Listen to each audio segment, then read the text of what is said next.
All right, thanks, Eric. I appreciate it.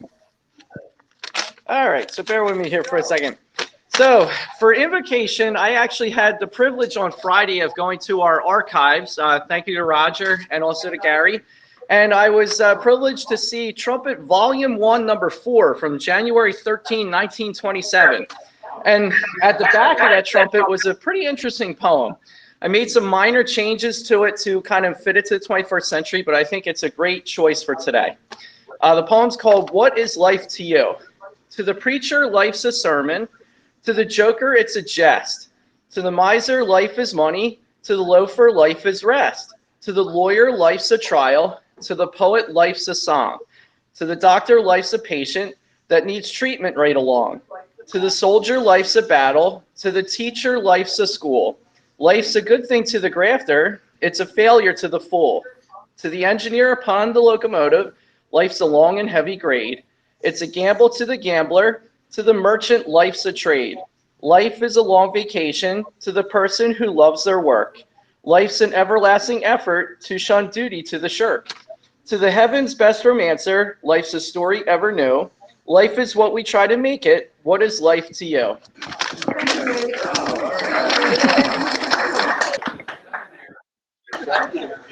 And in place of a patriotic song or pledge, I pledge allegiance to the flag of the United States of America and to the republic for which it stands, one nation, under God, indivisible, with liberty and justice for all.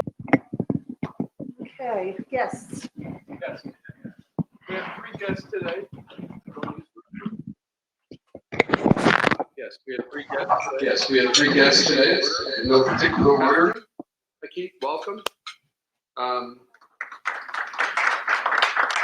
second guest is Patrick Morgan, right over here. Welcome, Patrick. Hope to see you both back soon. And a woman that needs no introduction, Roger's wife, Roberta's here to join me today.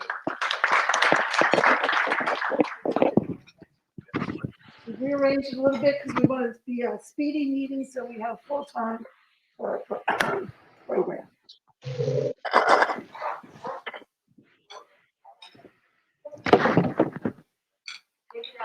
Homemade cards, Marlene. Really cool cards.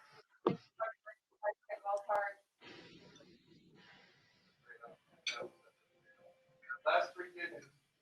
4, 9.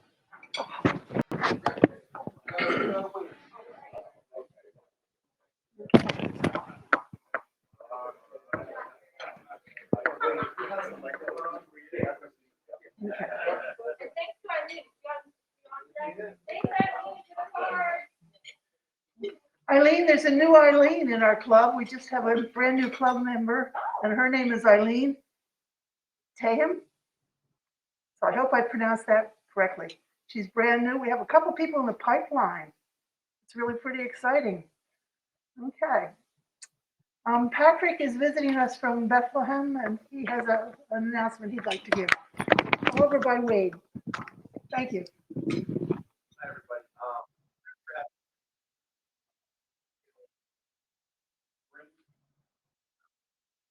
Opportunity to join us with the Bethlehem Rotary Club Ragus meetings.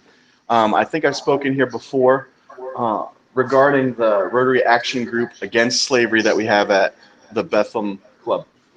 It's interesting with the echo.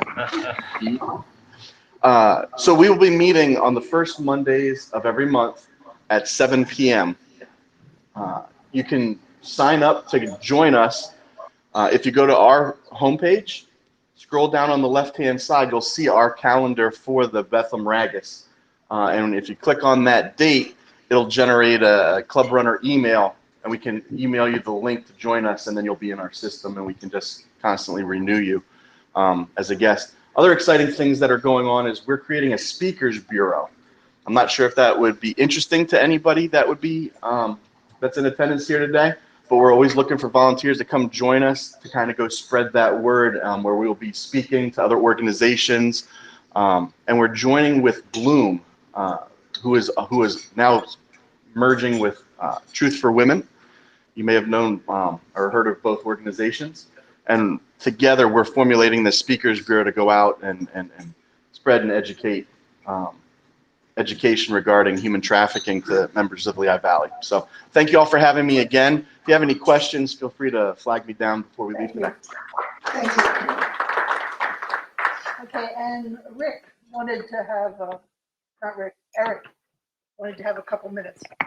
Good morning, everybody. Whoever feels like being patriotic this year, we are full bore, ready to go with our flag subscription program. All right, I have it on the screen up here right now. The link is now up on our website. This is something you can promote to your friends, to your neighborhoods, whatever. It's going to be $49 a year. It's going to be 5 flags placed on the property for 5 different times of the year for us. So we found a company that has made this just the super easiest process you could ever think of in the world. Of course, it's a total no-brainer for us. So we'll get it out in the trumpet. We'll get everything going, but already you can go to the link up here, which is going to be helpingwithflags.com. Mark is putting it up already on our website, so you can already go to the website, get registered, and we will take care of all the rest. Somehow I was able to be the first one to register, so I'm in already for that. So, but please, by all means, let's show our patriotism throughout the year. This is, like I said, an absolutely no-brainer. It's going to be a great fundraising project for us. The company that we're working with here works with other Rotarian groups, other firefighter groups. But they have people who have upwards of 2,000 flags that are out there on it. So we have the potential to have a huge fundraiser here. Yes, Mike? Explain what it is. All right, what it is 5 times a year, a flag, a U.S. flag will be put on your property. Or you don't have to do anything other than pay the $49. We take care of the rest. All right, so it's going to be Memorial Day, Flag Day, 4th of July, Veterans Day, and what's the other one I'm forgetting? Labor Day, thank you. So it's going to be those 5. There are some clubs that have actually moved theirs into a 7-flag program for an additional fee. That'll be a future thing for us. I just want to get us up to, my goal is for 100 flags this year that we'll have. So we only have 99 more to go. I'll take one. And what's the size? 3 by 5. 3 by 5? Yep, they're 3 by 5. We're going to have then at some point a neat little rotary project where we're going to put the flags together.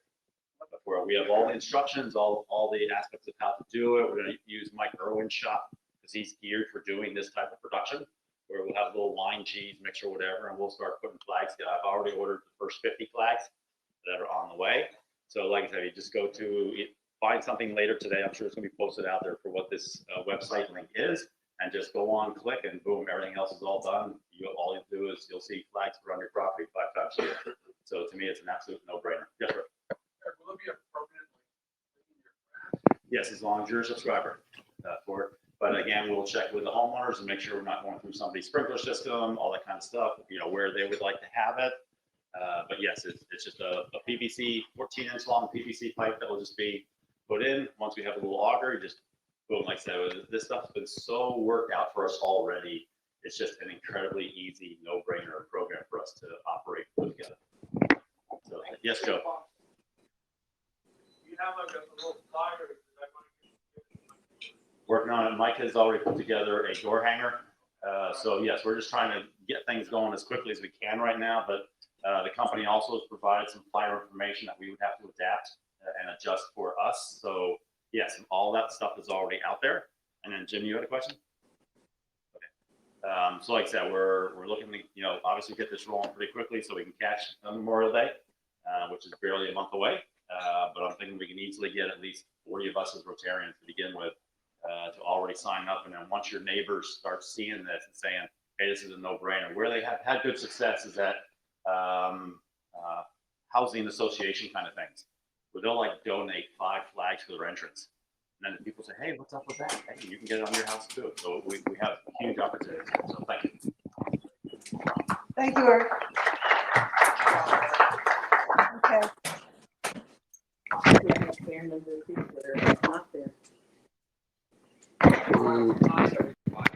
Everybody, that next week I will be collecting food for the needy, okay? And it's all canned food and so forth. The food bank needs food, so I'd appreciate it if everybody would participate. I'll collect it as you come into the meeting next week. Also, all those that are on videotape, if you would like to donate, there's two ways. We will wait 15 minutes after the meeting, between 8:30 and 8:45 for people going to work and want to drop it off here at the club. We'll be out there and we can pick it up there, or you can drop it off at the church downtown Emmaus, where the food bank is handled. But anyhow, I'll be here for our meeting next week, and we'll be collecting food. And thank you for your Thank you, Rob. participation. Two quick announcements. Geo Italian Restaurant. We really need your support. Running out of time. On the table, there's the sponsorship opportunities. So we need sponsors. Take it home, give it to somebody you know, have them sign up for sponsorships. It's really easy. It's on the link, and you'll see the link at the bottom of the flyers. I have plenty of these if you need them.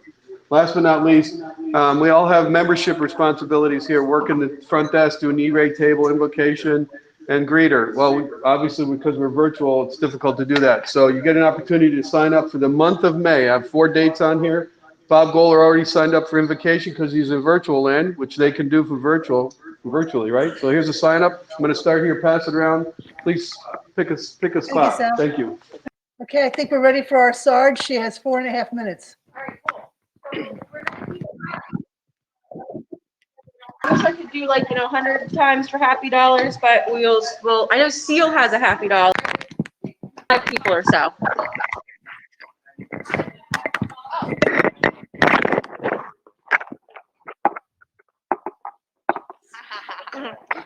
I have a happy dollar for the tea time that was at the Emmaus Public Library on Friday night and Saturday. It was really a great success, and it may become an annual event.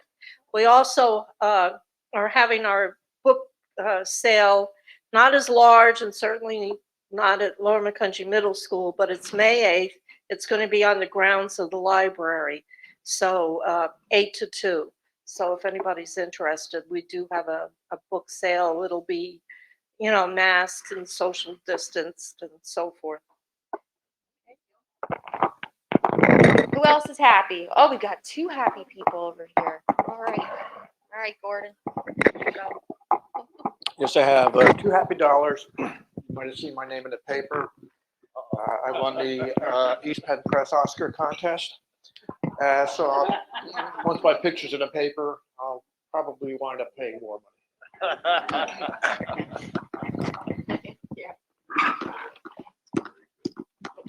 All right, I got 10 happy dollars. I looked at my motorcycle. What do they call that thing that tells you how many miles you've ridden? And I hit 10,000 miles, and I still have all 9 of my fingers. So, and I was talking to Ralph this morning. He's going to be 90 years old in a week, and he was telling us a little bit of his life story. Very, very interesting. So we've got a lot of interesting people in the club, and it's good to chat every once in a while in real life here. Thank you. Yeah, it is. It's so cool to get to know each other and our meetings and that fellowship. Mike, what else happy? All right, and then we'll do online happy. This is be careful what you say to people. A couple of dollars. We've lived, and I told this story a little bit at the table this morning out front. We've lived in our home for almost 40 years. I've had very few problems with neighbors, but I have one now that something's been brewing, and it finally kind of brewed over into a little bit of an altercation over the weekend. And so, yeah, well, it was not a good thing, trust me. So we're standing down at the fence, we're jawing back and forth, and I was listening, and I was okay till he said, "Mike, I know you're elderly." Honest to God, I have no idea what he said after that. So I looked at my wife and I said, "He said I'm elderly." I went up, you know what? I'm elderly. I didn't know that. It's like 65 years of age, you're considered elderly. But the strangest thing is, I've had the strangest desire all week to sit in a rocking chair and watch the Game Show Network. It's amazing how that happens. Well, I'll sit with you because I love watching the Game Show Network. funny. Anybody on Box Candyland happy? Oh, sorry. Anybody on Box Candyland happy? If you are, you can always just put it in the chat and we'll catch up later too. All right. I'm happy. I have $5 happy dollars. Tonight, the McCungy Pub is so nice to me. They're doing a dine and donate for my hammer. She nailed it hammer competition coming up on May 10th. So if anybody's hungry later, from 3 to 11 p.m., you can have your dinner or lunch or whatever at the McCungy Pub, and they're going to be donating 15% back to my team so that we can raise money for Habitat for Humanity. And our team's doing a great job. Yesterday, I decorated my hammer. It's gold and glittering, and I can't wait to show you all next week. So thank you. Oh, Roger. I'm sorry, Roger. There you go. $20 happy dollars. My lovely wife is here. Mike, if you're elderly, what am I? Super elderly. Yeah, really. You're super happy. I'll be really happy. All right, I'm gonna hand this off to Jim. Yeah. Oh, wait, all right, Nellie's happy too. Nellie. Hey, hi, okay. Okay, cool. All right, I'm just gonna get right into introducing our speaker then today. So bear with me while I get this up here. So Roger said, you could pare this down if you want to, but I felt like not a lot of our newer members know how cool Roger is. So I'm going to just read the whole thing, okay?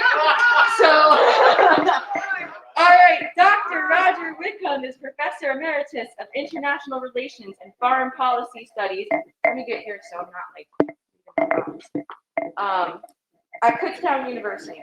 During his 35 years in the higher education field, he taught courses in American foreign policy, Middle Eastern politics, Latin American politics, Russian foreign policy, and international law. A specialist in Russian-American relations, Roger also served as director of the International Studies program at his university for 11 years. A highlight of his directorship was the establishment of the first formal relationship between the Diplomatic Academy of the Russian Foreign Ministry and American University. That's pretty cool. Roger has lectured at numerous domestic and foreign institutes of higher education, including the American University in Beirut, Lebanon, and England's Oxford University. His most recent books include a study of the American history approach to foreign affairs, the American experience of foreign affairs, an uncertain tradition, and the Cold War in retrospect, the formative years. His latter book includes a foreword by former Soviet ambassador of the U.S., Anatoly Dobrynin. I don't know how to say it. Sorry, guys, I'm not that good. Roger is a frequent op-ed commentator in contemporary foreign affairs issues for regional newspapers. He has lived in or traveled to over 100 countries in his lifetime. Pretty cool dude.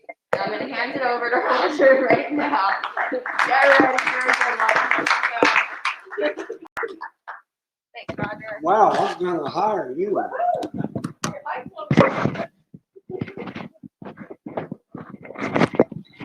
The other day, I was thinking, how many of these have I given? In 45 years in this club, this is number 28. It's hard to believe. You missed last year. Yes, I did. All right. And looking at the world today, one can safely say the political landscape out there is a rather dangerous one. The global pandemic has upended everything.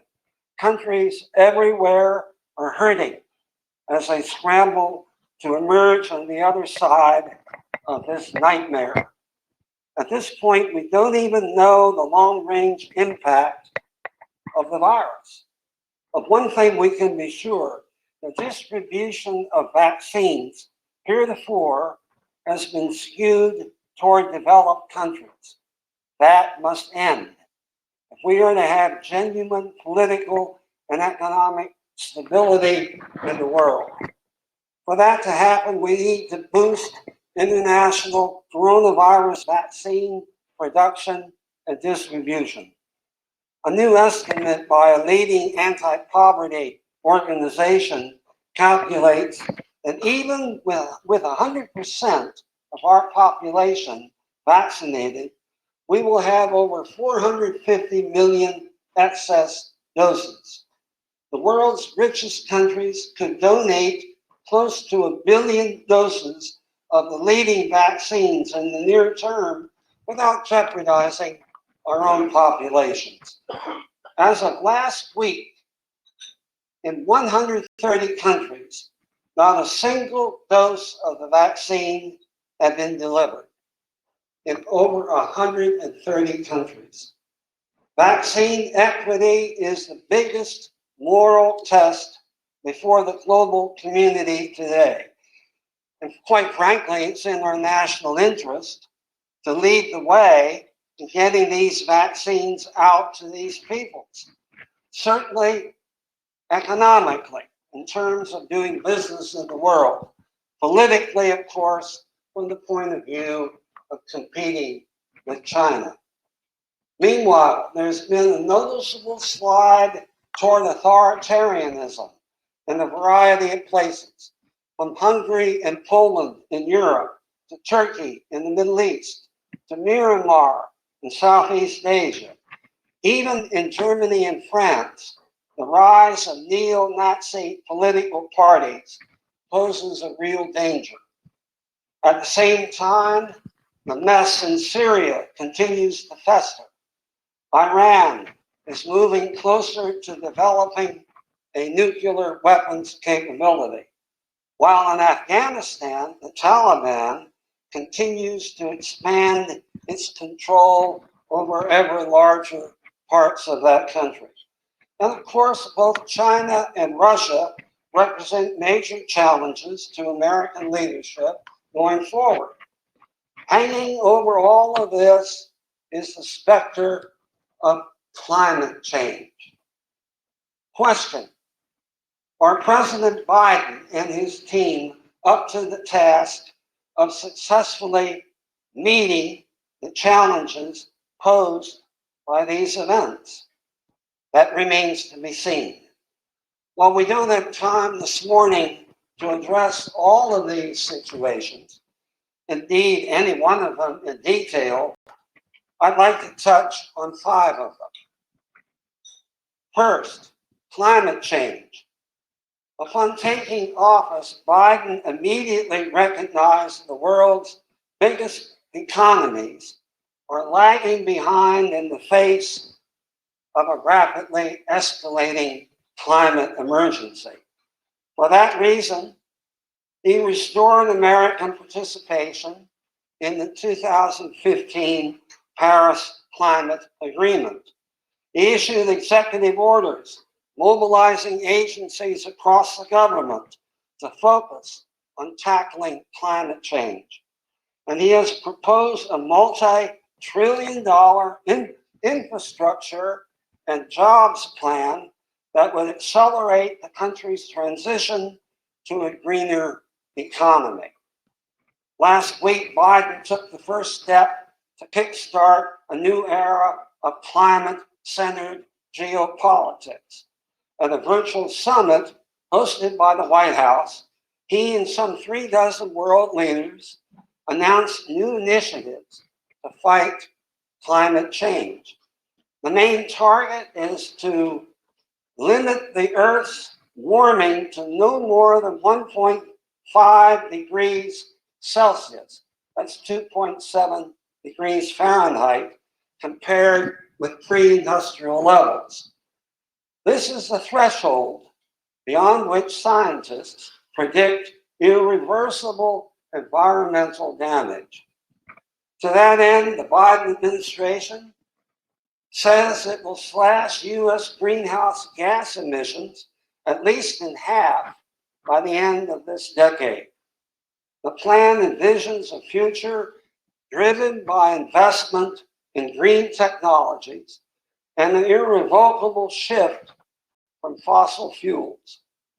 Numerous leaders attending that summit accordingly updated similar commitments of their own. If, and it's a big if Biden can successfully orchestrate a relatively seamless transition from fossil fuels to green energy, the rewards will be enormous. A lower risk of catastrophic climate change, a burst of new middle-class jobs, and renewed American leadership for the American companies in those industries that will define the rest of the 21st century. Regarding Iran, the reality is Iran has been steadily enriching its uranium centrifuges. It is now closer than it's ever been to amassing the necessary stockpile of uranium enriched at levels required for a nuclear weapon. Biden announced early on that he wants to get that country back into a revamped nuclear weapons deal. To that end, the European Union has been mediating discussions between the two sides. Resuming last week in Vienna, the participants said they were making real, albeit limited, fitful progress toward an agreement that can send Iran and the US back into a new, revamped deal. I support those efforts. The current situation is this. Biden wants the Iranians to pull back from their uranium enrichment program first. Then we'll talk about lifting sanctions. Naturally, the Iranians want it the other way. As a footnote, it's worth noting here that the Israelis may prove to be a real stumbling block to getting anything done with Iran. Case in point, 2 weeks ago, Israel launched a cyber attack against Iran's nuclear facilities, crippling some of them. That move has played into the hands of the hardliners in Tehran who want to build a nuclear weapons capability. We'll see how that plays itself out. And looking at the Middle East more broadly, I believe it's time for the U.S. to find a way to escape the costly, demoralizing cycle of crusades and retreats that has marked both Republican and Democratic administrations in the past. We need a sustainable Middle East strategy based on a more realistic assessment of the situation. It's time to give up never-ending wars, grandiose objectives, like pushing Iran or Russia out of Syria, like overthrowing Iran's ayatollahs, or resolving the Israeli-Palestinian conflict. It's time for more limited goals that can be achieved with more modest means. Regarding Russia, Putin continues to play games. Putin, of course, has been testing U.S. resolve ever since he invaded Georgia in 2008. He annexed Crimea. He sponsored a civil war in Ukraine. He helped turn Syria into a murderous proxy state. More recently, Russia moved thousands of troops into eastern Ukraine amid fears he might be planning to seize the eastern part of that country. Not least, of course, he continues to interfere in U.S. elections. Indeed, we now know that Russia not only messed with both the 2016 and 2020 U.S. presidential elections, he is responsible for hacking numerous U.S. government and private entities as well. This led Biden to impose new sanctions on a variety of Russian entities and personnel, including expelling 10 of their diplomats. At the same time, however, it's well to point out that the two men have been talking, yes, they've been talking, about how best to work together in dealing with climate change and combating terrorism. This suggests that Biden has been careful in not overreacting to Russia's policies. At the same time, he's making it more painful for the Russians to play games. We'll see how that plays out as well. What to do about China will challenge the new administration throughout their time in office. Under the leadership of Xi Jinping, China has strengthened its hold in Tibet, moved to crush Hong Kong's autonomy, intimidating its neighbors. Most recently, for example, it sent an aircraft carrier strike force to make threats against an independent Taiwan. Meanwhile, it's redoubled its efforts to catch and surpass the US technologically, not the least of which, of course, by stealing our secrets. Climate change may be the sole area for substantive US-Chinese cooperation in the near term, given the wider animosities that now define our relationship. Yet the intensifying rivalry over technology could well spill into climate policy as well. Biden will have to navigate a tricky path between confronting China as necessary while seeking cooperation with them in areas of common interest. Most importantly, it's imperative that we emphasize our competitive strengths, working with our allies in the region as appropriate. Stay tuned.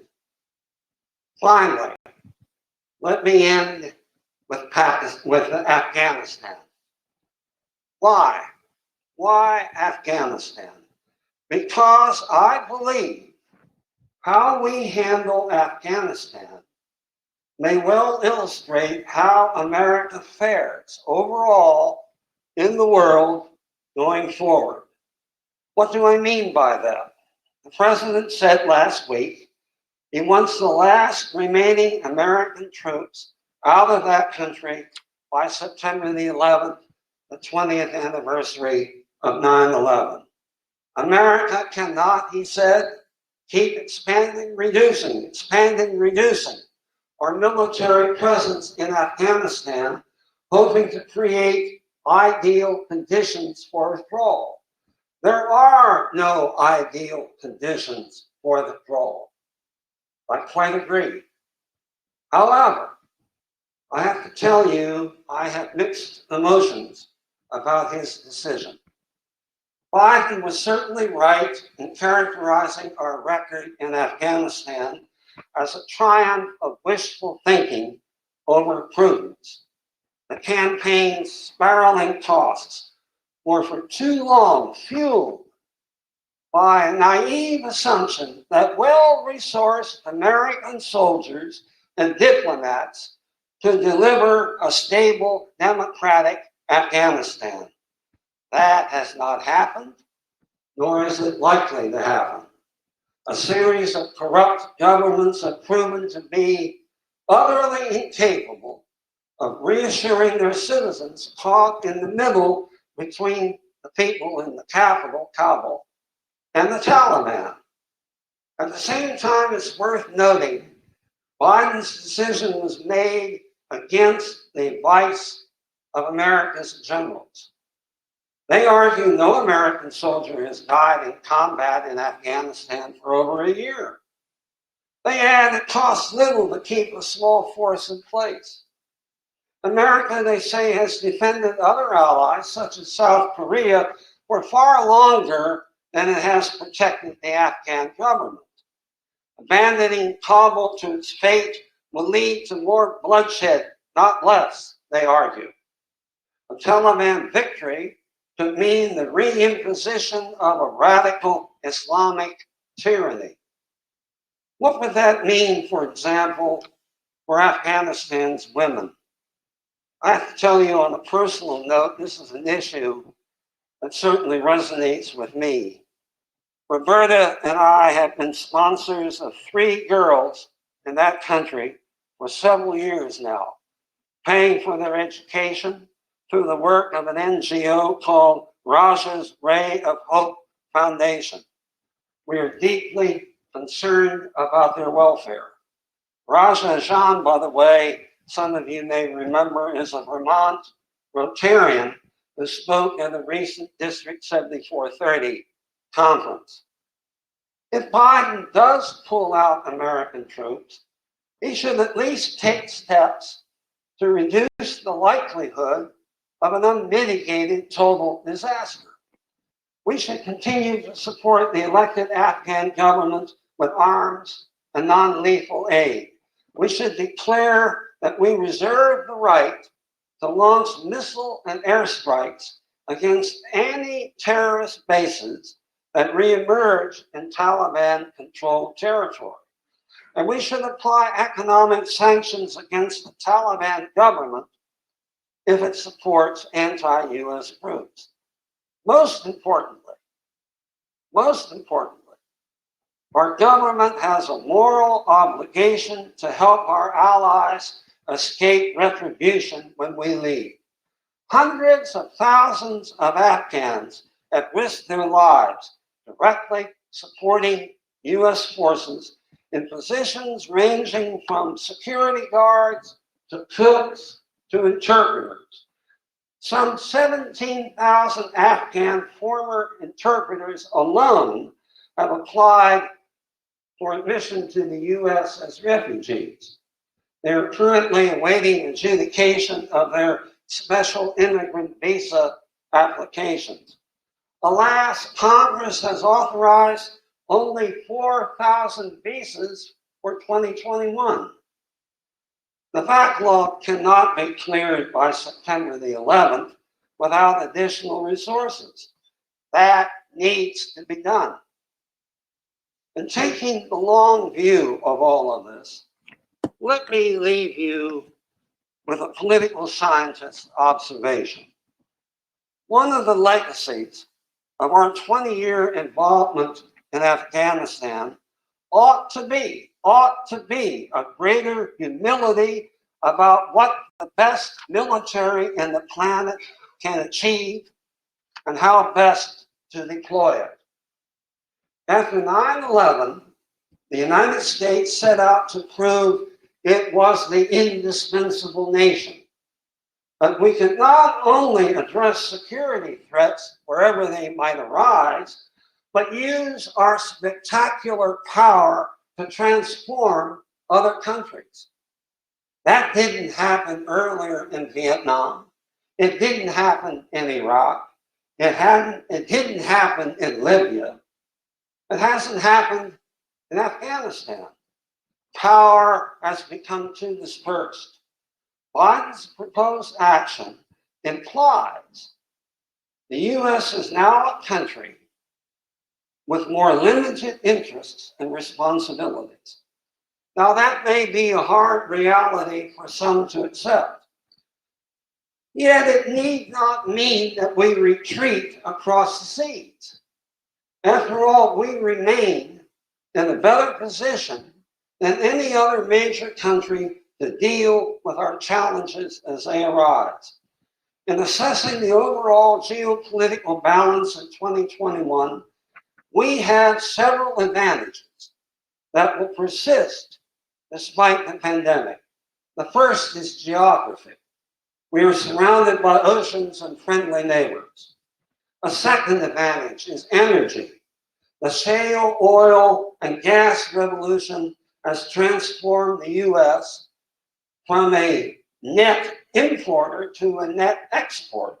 Add to that a commitment to alternative sources of energy, and the outlook improves even more. Third, we have a demographic advantage with our skilled workforce. Fourth, America is in the forefront in the key technologies that will be required going forward. Fifth, our research universities continue to lead the world's higher education. Finally, deep and flexible capital markets make the dollar the dominant financial instrument in the global commons. But to translate these advantages into positive results, we must reinvent the purpose and practice of American power. Above all, we need to find the proper balance between our ambitions and our limitations. Armed with a clear sense of priorities, this and future administrations will have to make some hard choices about our role in the world, about the terms of engagement in that world. For starters, let me finish.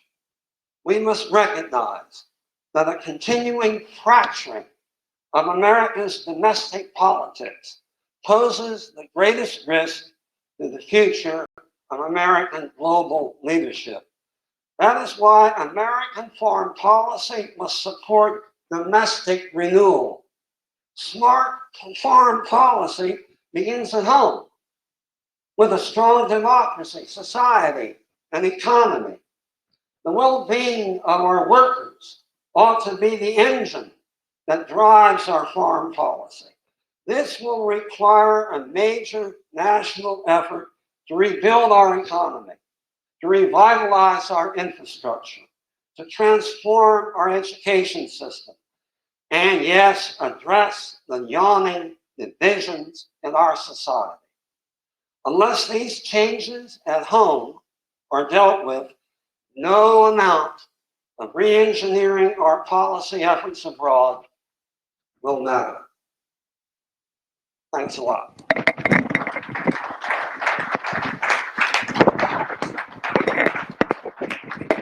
Well, I threw out a lot. Do we have any time for Eric? A theoretical question, Roger, and I've thought about this. Sure. If you just see countries that want nuclear weapons, here you go, have it. Does that just take the edge off, and then it's like, well, we know we should never use it, but now we have it. Well, the problem with that is you can't guarantee that any one of those will behave responsibly. Correct. So there's danger in nuclear proliferation, nuclear weapons proliferation. But I hear you. Yes, sir. Roger, I'm concerned about China and Taiwan's relationship. We believe that China would not invade Taiwan under any circumstance. That is clearly not the case today. What do you think is likely to happen? I think the possibility of an invasion of Taiwan is a consolidating power in that region. I agree with you. That's a real danger. It's the worst danger we've had ever. As you know, the U.S. 7th Fleet is positioned between Taiwan and the mainland. I think we need to continue to maintain a military presence in the South China Sea. In order to make it clear if they try that, you may recall in 1958, the so-called Eisenhower Doctrine. He issued made a resolution that if China ever attacked Taiwan, we would come to their aid. Perhaps that ought to be brought up again and re-emphasized. Yes, sir. Roger, as usual, very interesting discussion and presentation. I want to address the climate change. Yes, sir. So I wrote a letter to the editor, Morning Call, with these views that they didn't publish. There's two things driving climate change, and the world is not ready to address them. Overpopulation. We're approaching 8 billion people. The Earth cannot support 8 billion. And global climate change doesn't become an issue until China and India industrialize and polluting 40% of the world's population, polluting the world and impacting the rest of it. Whatever we do in the U.S. here is minuscule to what needs to happen in China and in India. And you've got other countries that are simply increasing their population, don't have the resources to support them. So as a result, we can't solve the climate change.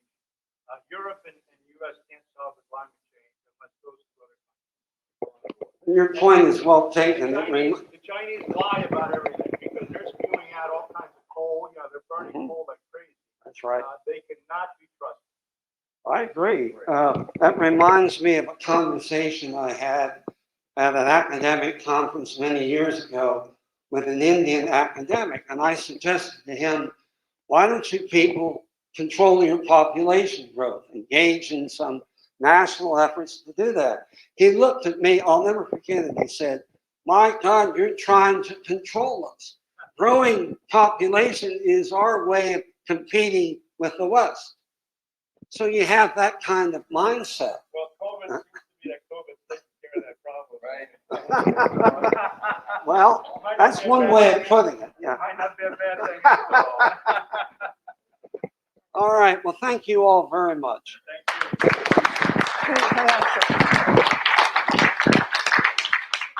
This is the official ending of the meeting, but if you want to talk to Roger, I'm sure he'd stay and gab some more with you. Okay? Thank you, Roger. Thank you. Okay. When you leave here, continue to wear your mask, continue to keep your distances, stay social. Use your hand sanitizers. Get your shots. How many of you had both shots now? That's probably why you're feeling okay being here. Okay. Stand up. Yes, please stand. And we'll end our meeting with the recitation of the four-way test. Of the things we think, say, or do, first. Second. Third. Fourth. Okay. See you next week.